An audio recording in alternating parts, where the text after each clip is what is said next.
কাদের চোখের জলে আমি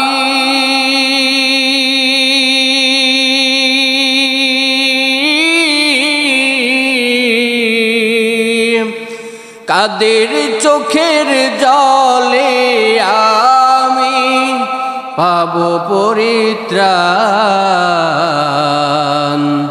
কোন জমিনের মাটি আমার হবে গোরস্থান কোন জমিনের মাটি আমার হবে গোরস্থান এরে নবীর উম্মতের দল কোন জমিনের মাটি তোমার ঠিকানা হবে বলা যায় না কত মানুষ ওই বিদেশের জমিনে যায় ওই বিদেশের জমিনে যাওয়ার পর তার কোনো খোঁজ খবর থাকে না কত মানুষ দূরে সফর করতে গিয়া রাস্তাঘাটে অ্যাক্সিডেন্ট করে মারা যায় কত মানুষ পরিবার থেকে হারাইয়া যায় দিনের পরে দিন যায় মাসের পরে মাস যায় কোনো খোঁজ খবর থাকে না এরে নবীর উম্মতের দল আজকে মরলে কালকে দুই একদিন কান্না করে তোমাকে তোমার পরিবার ভুলে যাবে মৃত্যুর পর তোমার কেউ আপন না তোমার আপন যিনি তিনি হলেন আমার নবী তোমার আপন যিনি তিনি হলেন আমার আল্লাহ এরে নবীর উম্মতের দল এই জন্য আল্লাহর কাছে চাও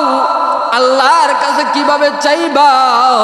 আমার নবী সাল্লাল্লাহু আলাইহি ওয়াসাল্লাম যেইভাবে চাইছেন সেইভাবে যদি আল্লাহর কাছে চাইতে পারো আমার আল্লাহ পাক রব্বুল আলামিন তোমার চাওয়াকে পূর্ণতা দান করবেন আল্লাহ রাসূল সাল্লাল্লাহু আলাইহি ওয়াসাল্লাম নামাজ পড়তেন সাহাবায়ে কেরামদেরকে নামাজ পড়ার জন্য বলছেন নামাজ পড়তে গেলে অবশ্যই পবিত্রতা দরকার আর পবিত্রতা কিভাবে অর্জন করব পবিত্রতা অর্জন করার মাধ্যম হলো ওযু পবিত্রতা অর্জন করব ওযুর মাধ্যমে সুন্দর করে ওযু বানাইয়া নামাজের মধ্যে দাঁড়াইতে হবে ওযুর মধ্যে আবার কিছু নিয়ম কানুন আছে ওযুর মধ্যে একটা দোয়া আছে আল্লাহুম্মা গফিরলি যামবি ওয়া ওয়াসি'লি ফি দারি ওয়া বারিকলি ফি রিজকি এই ওযুর মধ্যে আমরা দোয়া পড়ি আল্লাহুম্মা গফিরলি যামবি আয় আল্লাহ আমাদের গুনাহগুলোকে maaf করে দেন আল্লাহুম্মা গফিরলি যামবি ওয়া ওয়াসি'লি ফি দারি আয় আল্লাহ আমার বাড়ির মধ্যে বরকত দান করেন বাড়ি প্রশস্ত করে দেন ওয়া বারিকলি ফি রিজকি আয় আল্লাহ আমার রিজিকের মধ্যে বরকত দান করেন এইভাবে নবীজি সাল্লাল্লাহু আলাইহি ওয়াসাল্লাম ওযু করতেন ওযুর মধ্যে দোয়া পড়তেন আল্লাহর কাছে ক্ষমা প্রার্থনা করতেন যেই নবীজির কোনো গুনাহ নাই যেই নবীজি সারা জীবনে একটা মিথ্যা কথা বলে নাই যেই নবীজি সারা জীবনে কারো মনে কষ্ট দেয় নাই সেই নবীজি দিনে 70 বার তওবা করতেন আর আল্লাহর কাছে রিজিকের দোয়া করতেন এরে নবীর উম্মতের দল আমি আর তুমি কেমন হয়ে গেলাম নবীদের নিকট দোয়া করতে পারি না নবীদের নিকট চাইতে পারি না আফসোস হয় পরিতাপ হয় একটা বার কি তোমার মৃত্যুর কথা স্মরণ হয় না এরে নবীর আশিক আল্লাহর গোলাম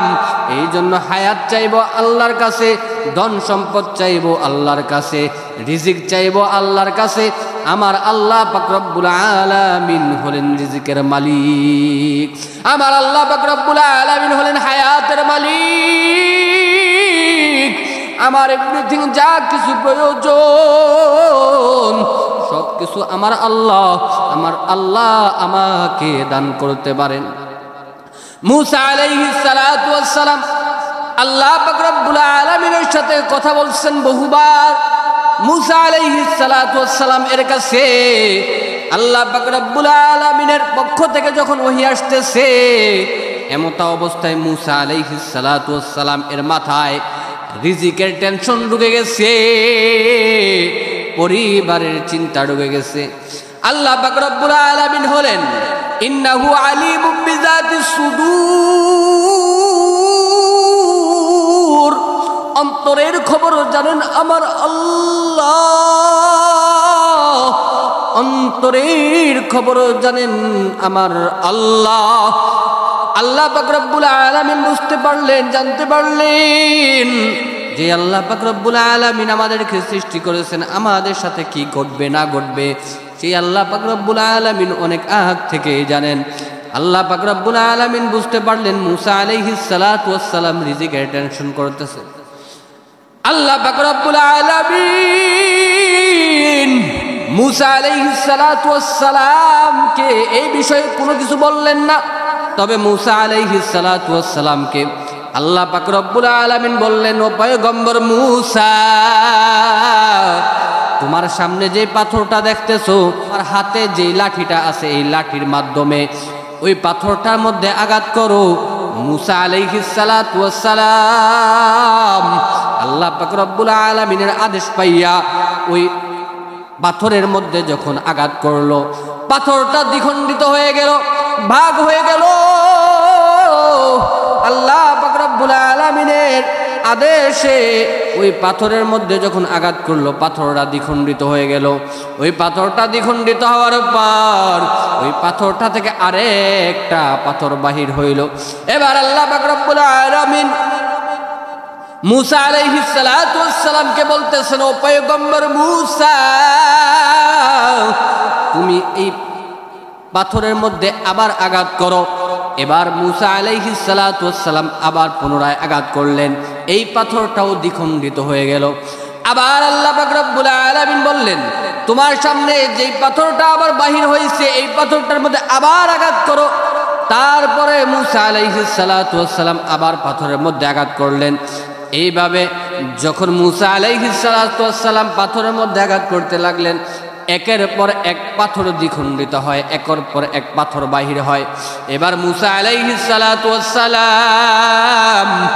নজর করে তাকাইয়া দেখলেন ওই পাথরের মধ্যে এমন ছোট্ট একটা প্রাণী, যে প্রাণীটা আমাদের নজরে আসে না, কিন্তু মূসা আলাইহিস সালাতু ওয়াস সালাম এর নজরে, মূসা আলাইহিস সালাতু ওয়াস সালাম এর দৃষ্টিতে আল্লাহ পাক রব্বুল আলামিন ওই প্রাণীটা ধরাইয়া দিলেন। মূসা আলাইহিস সালাতু ওয়াস সালাম,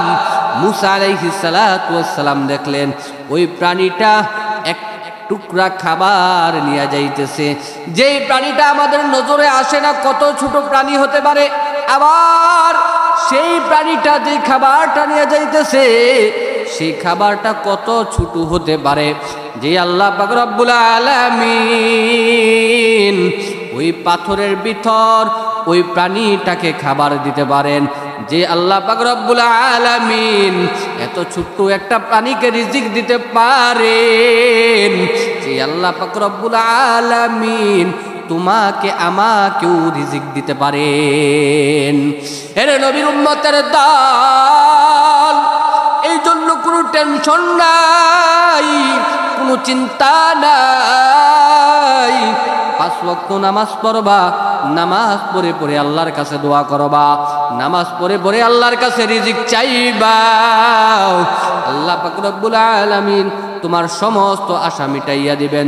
দুনিয়ার মানুষের কাছে চাইলে ছোট হতে হয়, আর আমরা আল্লাহ পাক রব্বুল আলামিনের কাছে না চাইলে আর আমার আল্লাহ পাক বেজার হয়। দুনিয়ার মানুষের কাছে চাইলে বেজার হয়, আর আল্লাহর কাছে না চাইলে বেজার হয়। আল্লাহ পাক রব্বুল আলামিন বলেন উদউনি আস্তাজিব লাকুম, ও বান্দা তোমরা আমি আল্লাহকে ডাক দাও, আমি আল্লাহ তোমাদের ডাকে সাড়া দিব। সুতরাং দুনিয়ার কোনো মানুষের কাছে চাই না, চাইব যার কাছে তিনি